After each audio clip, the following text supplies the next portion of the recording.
Well, today is a good Sunday. It's the first Sunday of the month, and I have the privilege of getting to bring the first message of our new series we're calling Heroes. And if you don't know, my name is Adam. I serve on our lead team here as your leadership development director.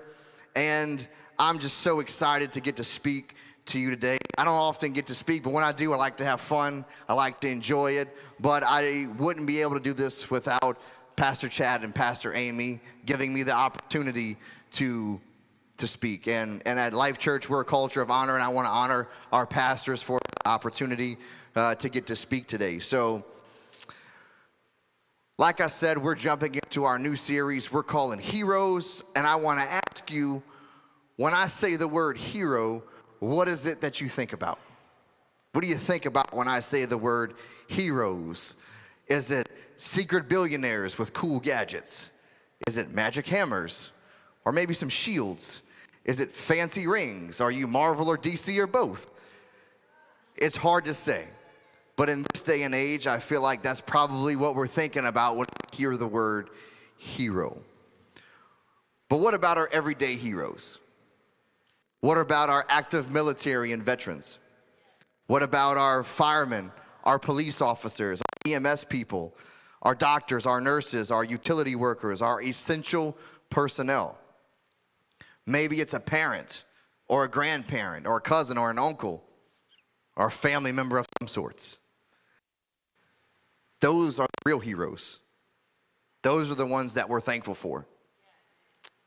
So as I was making this, I was like, well, let me give them a definition of what heroes are. So I looked in the dictionary. This is what it told me. Heroes are typically defined as an illustrious warrior, a person admired for achievements and noble qualities, one who shows great courage, and an object of extreme admiration and devotion. Sounds about right. It's what we know for heroes to be. So for some of you who may not know, I'm a professional firefighter paramedic. That is by trade what I do. That's what I've been doing for the last 17 years. That's how I make my living. And as I mentioned this profession in the list earlier, we typically get referred to as heroes. And that's because everybody loves firemen. That's just how it goes. In case you didn't know, now you know everybody loves firemen. So, yeah, it's true. So we typically get referred to as heroes. I can't speak for everyone, but I will try to speak for most when I say we don't ever look at ourselves as heroes. That's not what we do. We look at ourselves as God gave us talents, gifts, and abilities, and we're using those talents, gifts, and abilities to walk out the plan and purpose for our lives. We are just providing a service to people and executing that service to the best of our ability. Oftentimes you may hear people in our general profession, emergency personnel and workers saying, it's okay, we're just doing our job. But that's not how most people see it. We see it as we're just doing our job, but not everybody sees it that way. Sometimes they tend to see it more heroic because we're meeting them in their worst time of need. In our profession, we often look at heroes as the ones who make the ultimate sacrifice, the ones who put forth every last measure in the service of someone else. In our groups, it's a brotherhood, it's a sisterhood, and a common scripture that floats around that brotherhood and sisterhood comes from John 15 and 13. That says, there's no greater love than to lay down one's life for their friends. And that's why we consider them heroes. If you ask anybody in our profession, the heroes are the ones who make the ultimate sacrifice because they gave up everything. For the rest of us, we're just trying to do the best job that we can. And we can sometimes refer to this paradox as the paradox of being a hero.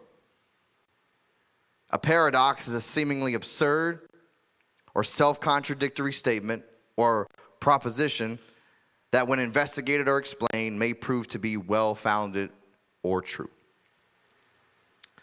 As my friends and I would consider ourselves movie-watching professionals, we get a broad view of what heroes look like. But I can tell you that the movie version and the real version, way two different things.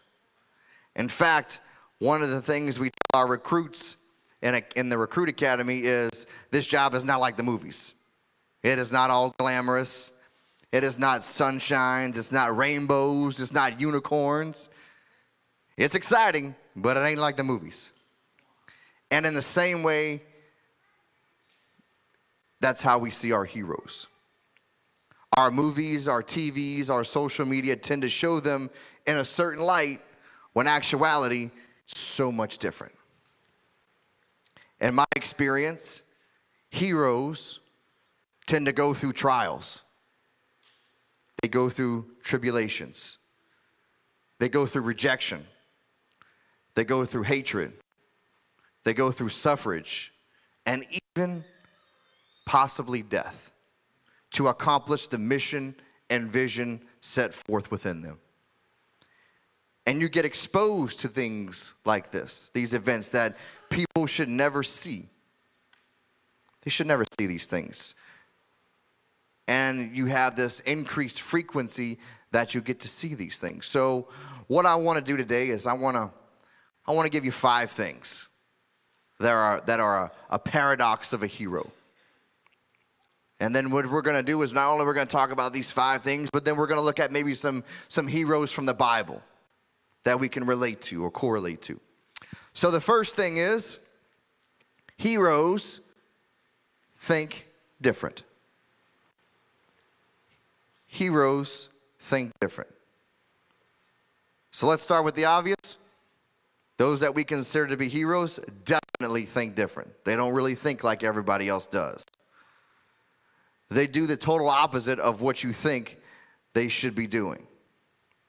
All the things that people find scary and dangerous and gross are the things our heroes are doing. Thank you. May I have another? I enjoyed it immensely. Let's go. They're always doing what you don't expect them to do. Firemen, policemen, EMS people are always running in to go do while everybody is running out. They are doing an opposite behavior of what would be normally expected.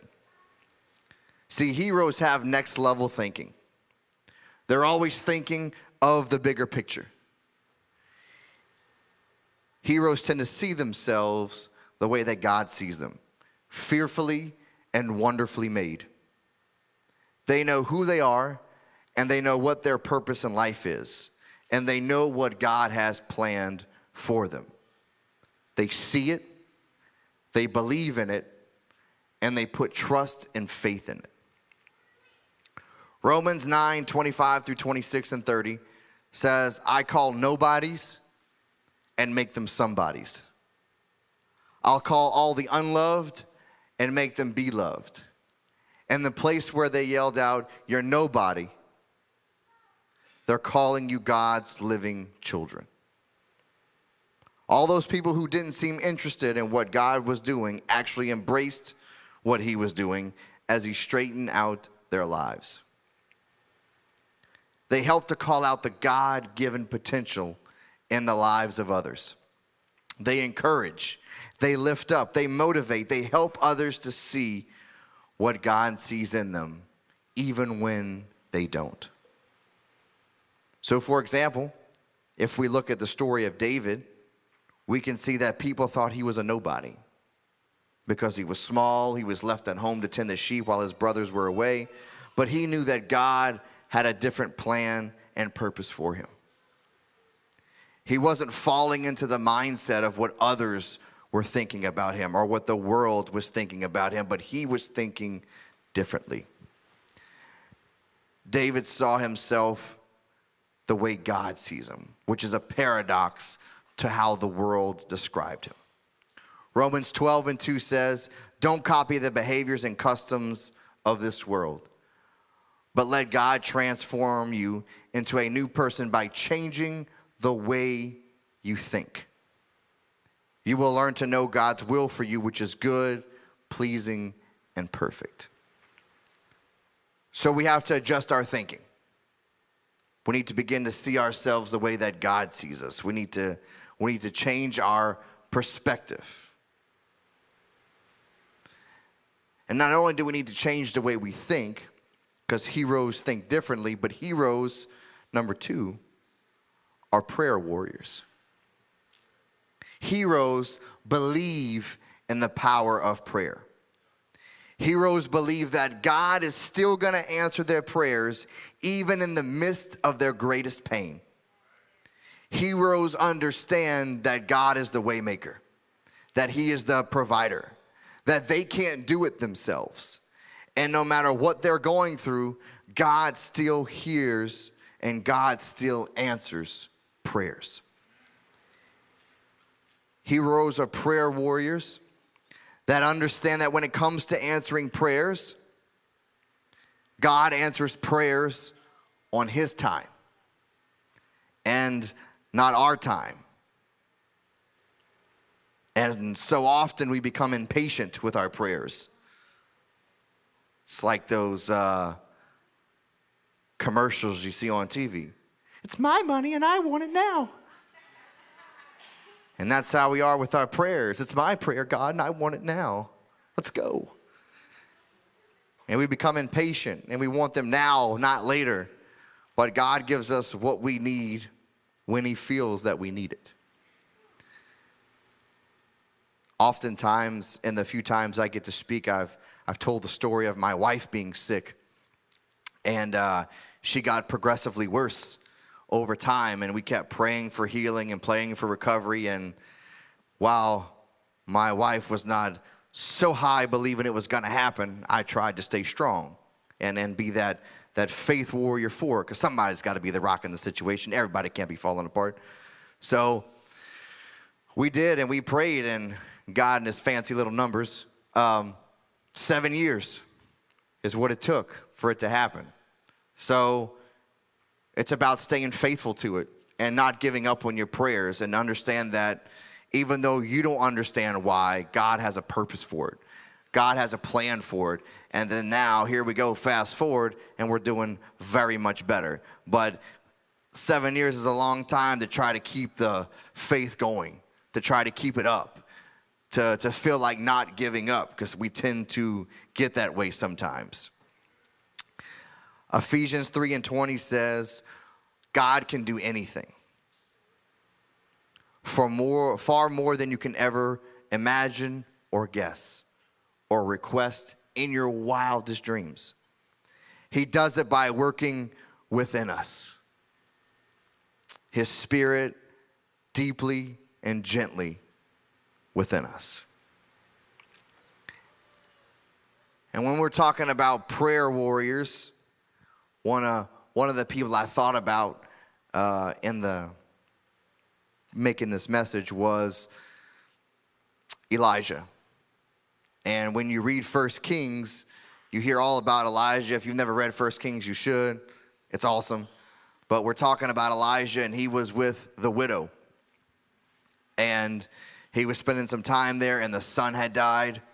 And he just began to pray and cry out to God, and just was a prayer warrior for that widow, and God returned life into the son.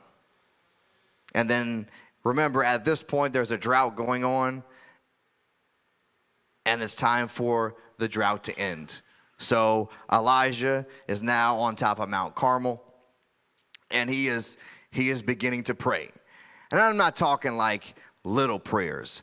I'm talking like kneeling down, face in the dirt, ugly crying, like prayers, like deep prayers.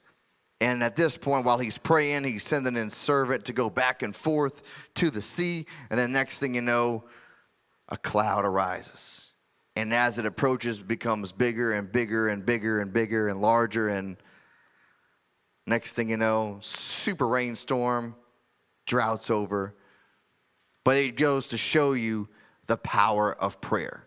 What are you doing to challenge God with your prayers?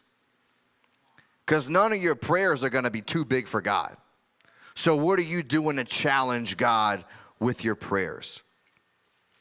See, we ought to take notes from what Elijah does. So often we get into trouble. We get into trials, we get into tribulations, we get into a funk, and it's not God that we turn to.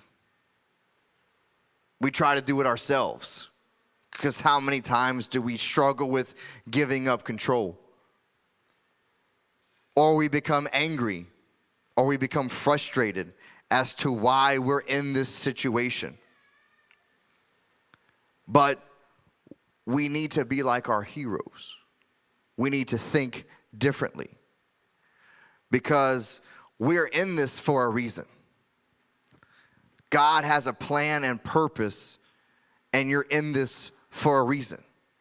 Maybe it's to make you stronger. Maybe it's because you're about to go through something and he needs to toughen you up.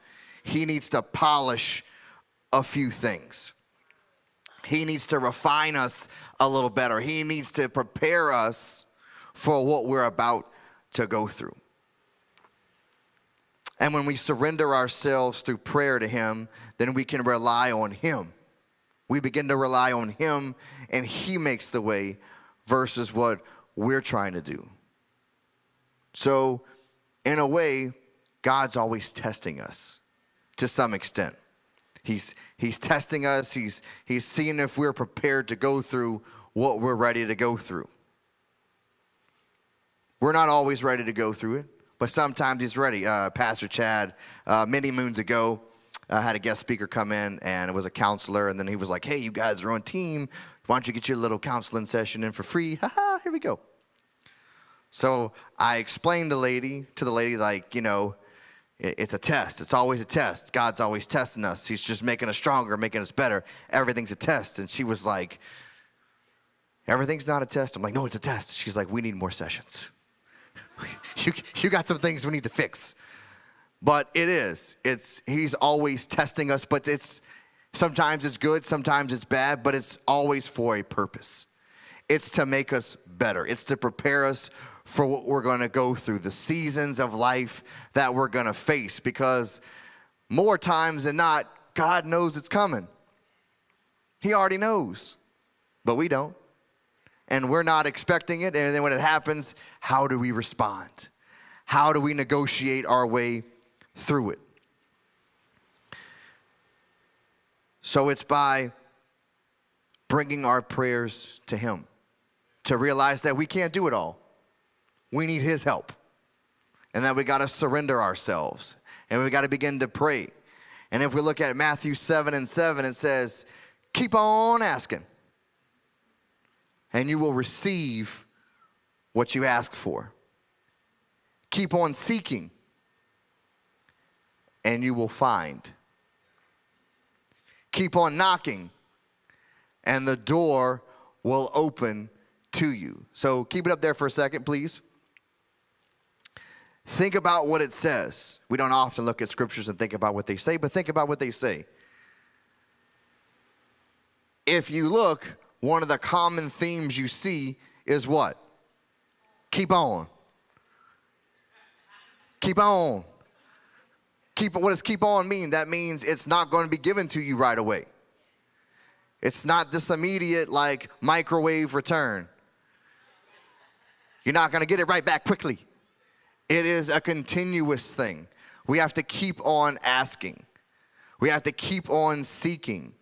We have to keep on knocking on the different doors that God's trying to open for us to walk through. They're not always going to be given to us. It's not always going to be easy, because if it was easy, everybody would do it. And nothing in life that's easy is worth doing. Everything that is worth doing takes sacrifice, takes hard work, takes a little bit of suffrage to go through it. But in the end, the juice is worth the squeeze. The reward is worth it. So know that God's not answering your prayers. The answer is not no. It may just be not now. You're not ready. You asking to be ready, but you're not ready. He needs to get you ready. A long time ago, a few years ago, we were asking like, Lord, just bless our church with attendance, and let's get a lot of people in the house so they can learn about Jesus, and woo, we ready. And then we kept asking, and I like to imagine my God as a funny God. He's a God of jokes. And he was like, bet. And he gave us a bunch of people, and then we're like, oh no, we weren't ready. And we weren't. We didn't have the people, we didn't have the leadership levels in place that we needed. But fast forward, look at us now. Look at us now. We're growing, we're getting healthy, we have great leaders in place. The answer's not always no. It's just not now. You're just not ready, and he is trying to get us ready. You just have to realize that's what's happening. And just like there are some other prayer warriors you could probably think of, I just did Elijah because my man Bobby, who did a great message last week, by the way, I don't know if you heard it. Go back and watch it. That's one of his favorite dudes, so I hooked him up. You're welcome.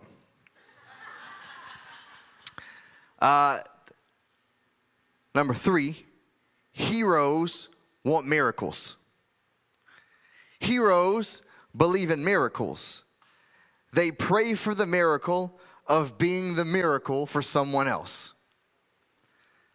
So how many people do you know that want something for themselves?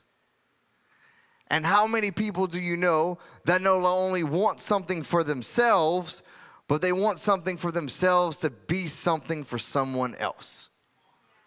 Come on, that is like selflessness as it gets.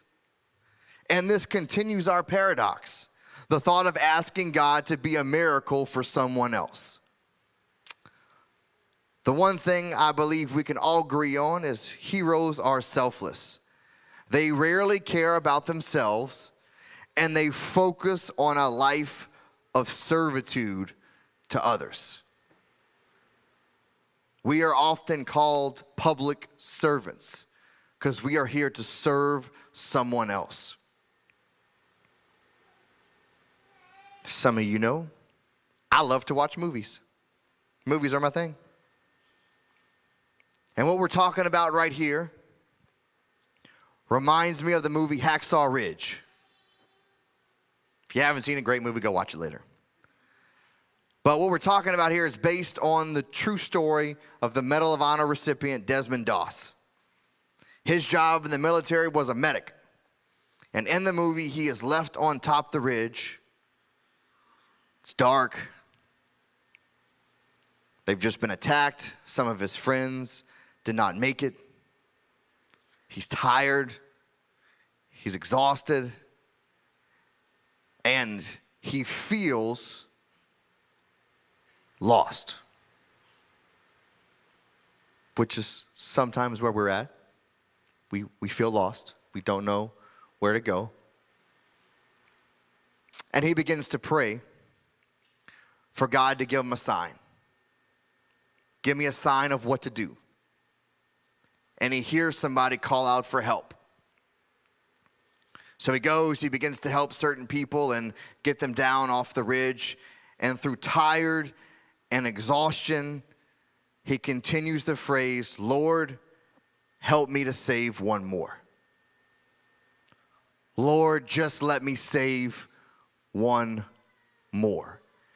Give me the supernatural strength, the supernatural ability through tiredness, through exhaustion, to be the miracle for someone else. And if you go on to read and study, you can find out that in this process, the record shows somewhere between 50 and 100 people is who he rescued off the top of that ridge by himself overnight. And it's just such a great example of what we're talking about.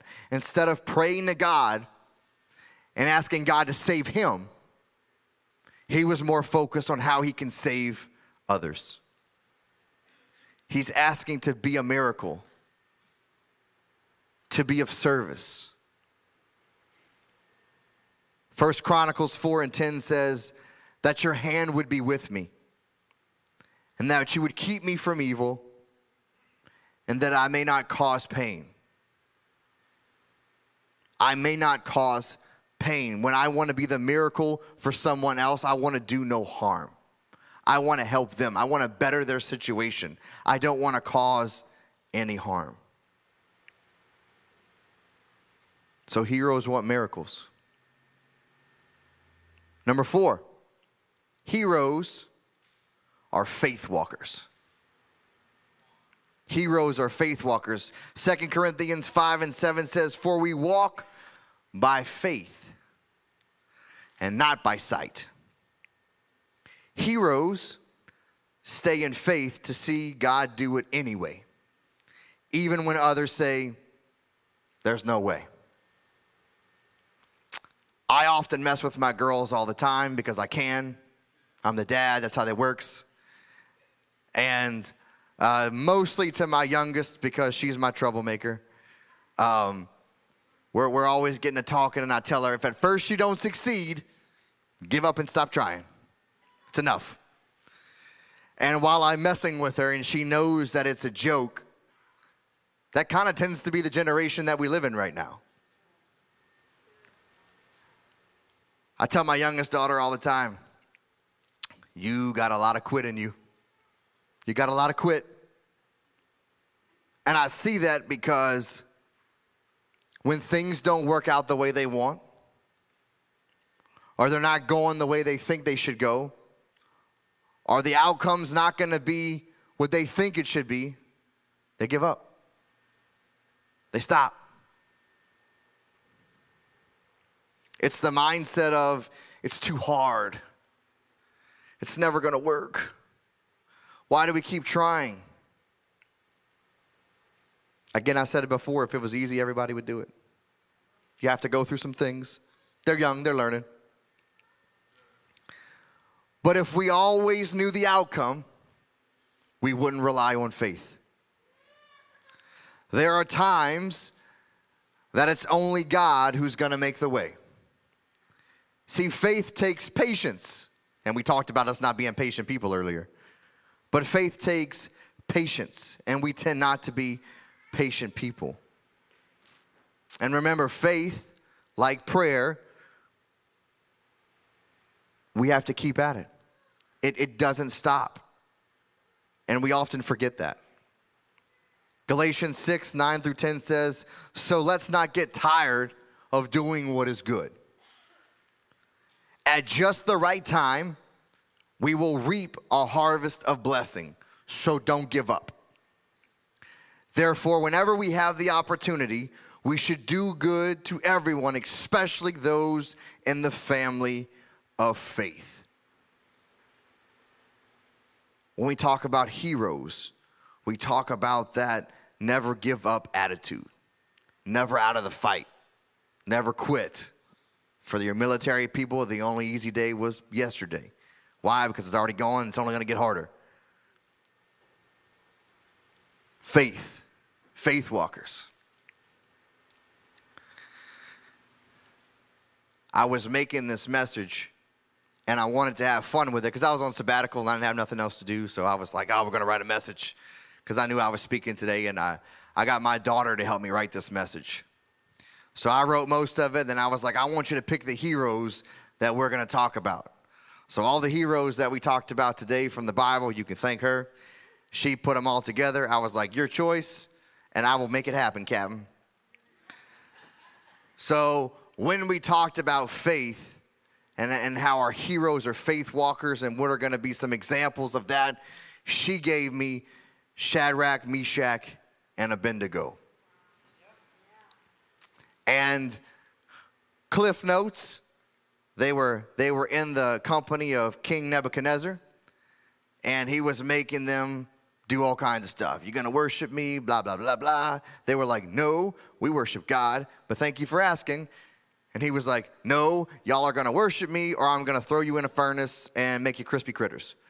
And they were like, no, We're not going to worship you. We worship God. He's going to protect us. He's going to keep us safe. And even if he doesn't, we still not going to worship you. So long story short, bam, tosses them in the fire. What looks like 3 people in there kind of looks like 4 people now. And then they come out unharmed, smelling like barbecue.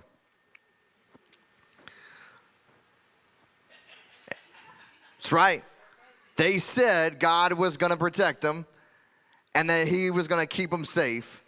But that's not the important part. The important part we'll talk about in Daniel 3:16 through 18, where it says, Shadrach, Meshach, and Abednego replied to Nebuchadnezzar, we do not need to defend ourselves to you.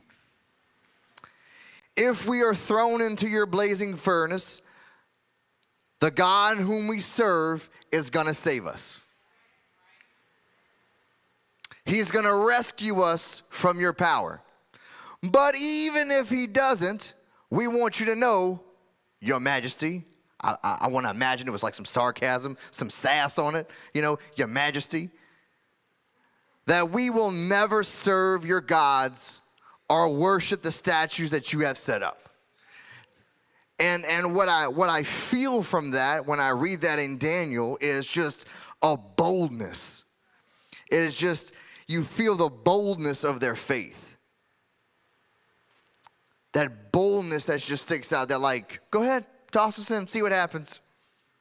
I don't know that I would have been that bold in that moment. As somebody who fights fire for a living, I know how hot fire is. I'm not trying to potentially get crispy. That is not fun. But I've tried to be bold in my faith, even when I'm at work.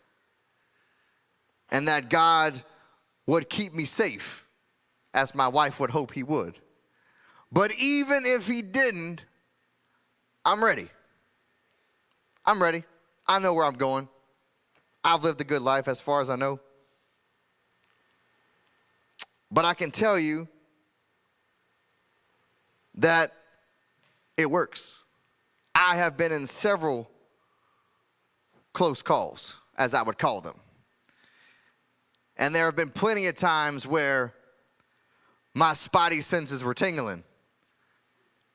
And then I just made corrections to what I was doing, and then I was okay. I'll give you a couple examples just to show you. I was fighting a fire one time in a house, big 2-story house, fully involved. And I was inside the doorway. Fire was everywhere. It was really hot. I was spraying water with a hose. And all of a sudden, it's like an audible voice said, hey, why don't you take 2 steps back? And I was like, sure. And I did that, and a big old wrought iron chandelier fell, crushed the ground. Realizing now that that would have been potentially life-altering or even life-ending.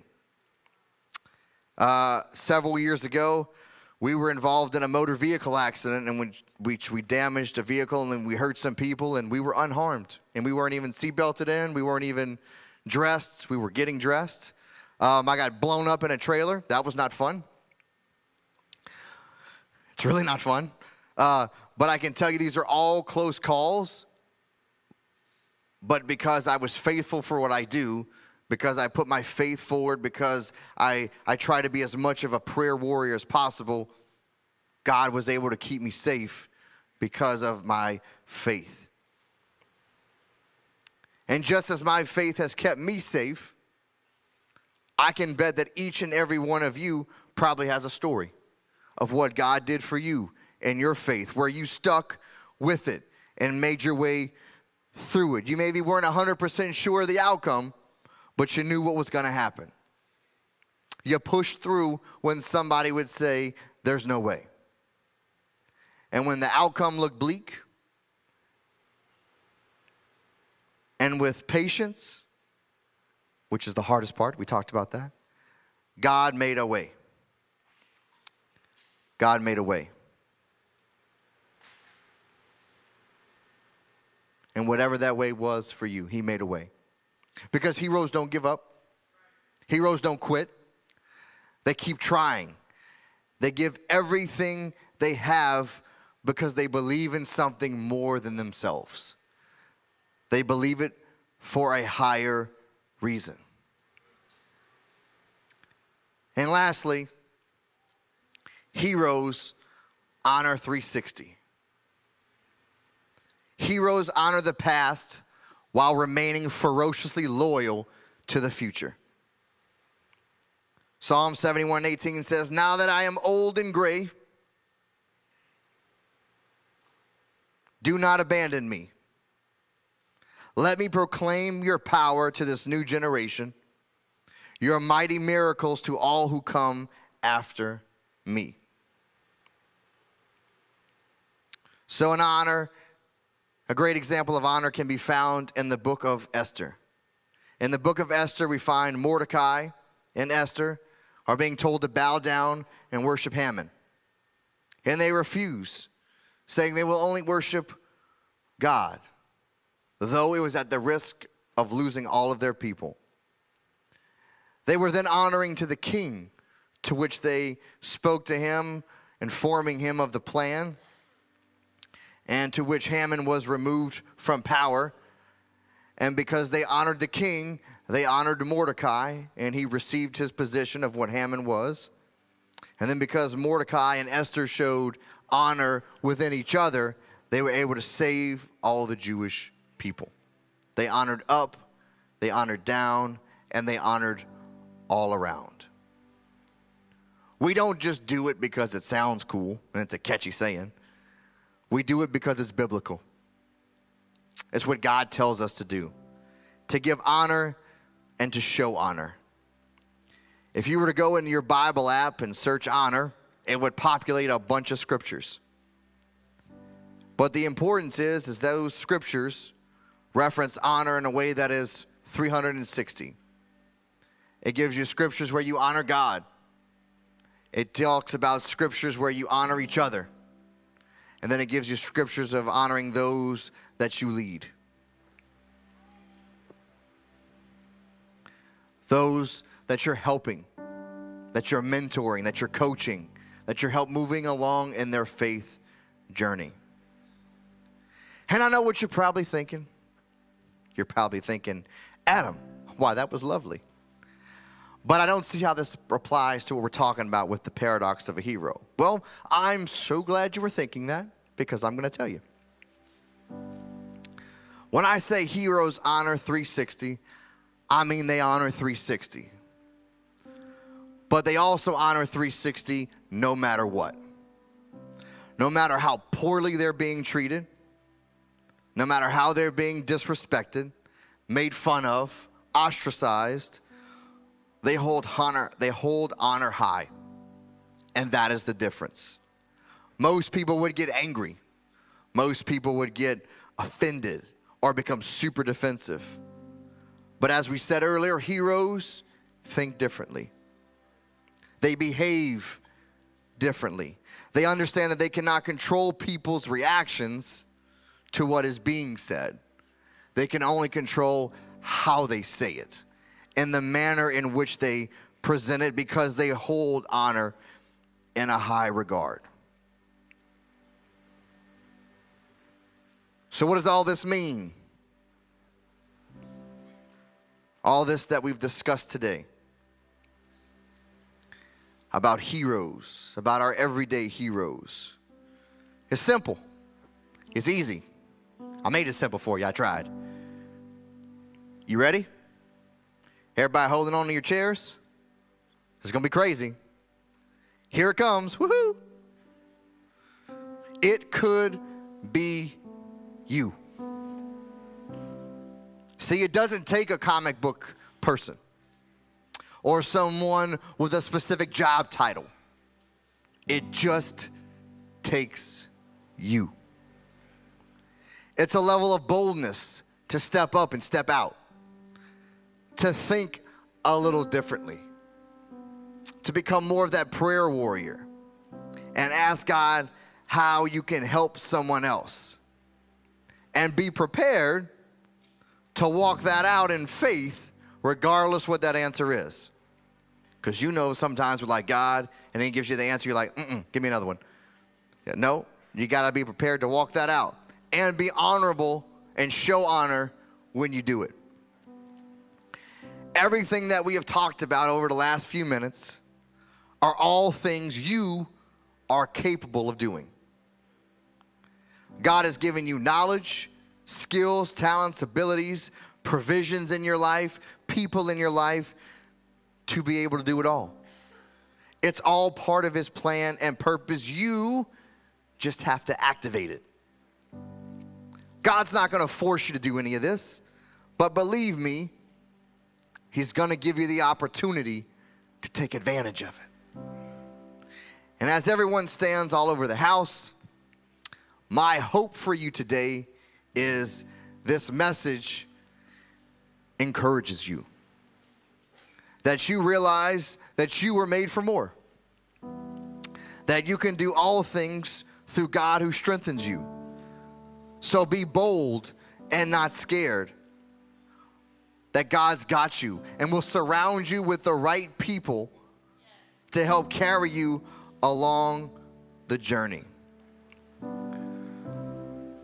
So with that being said, I'd like to pray for you.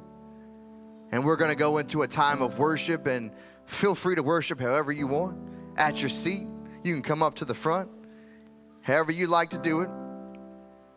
I want to pray for you and just seal this message in, because I believe God's got something big planned for you. That each and every one of you will be a hero in your own way. So pray along with me however you feel comfortable. Lord, we thank you for today. We thank you for this time together. We thank you for this message. We just ask that this message would just resonate inside of us. Lord, that it would create a boldness like no other. That it would just activate something that was dormant. Lord, that you have given us everything that we need to be a hero to someone else. And although we don't see ourselves as heroes, we are heroes. In our own way, with our own talents, with our own skills, with our own abilities, with our own power, through prayer, through miracles, providing things that only you can provide, but because we were faithful and we continued our prayers and we believed in your power and in your provision. We thank you for what you're doing. Lord, we ask that you keep us blessed, that you keep us in your favor as we move through these next seasons of life. Lord, that you would just surround us with the right people, whether it's people at church, whether it's people at work. Lord, that we get connected into life groups and that we would meet other believers that can share their story and be a hero in their own mindset. And we're just thankful for everything that you're doing here at Life Church, for everybody here in the building today, and for those watching at home, that God's making a difference. And we just ask for your continued blessing, and we give you praise and glory. In his mighty name we pray. And all God's people say, amen.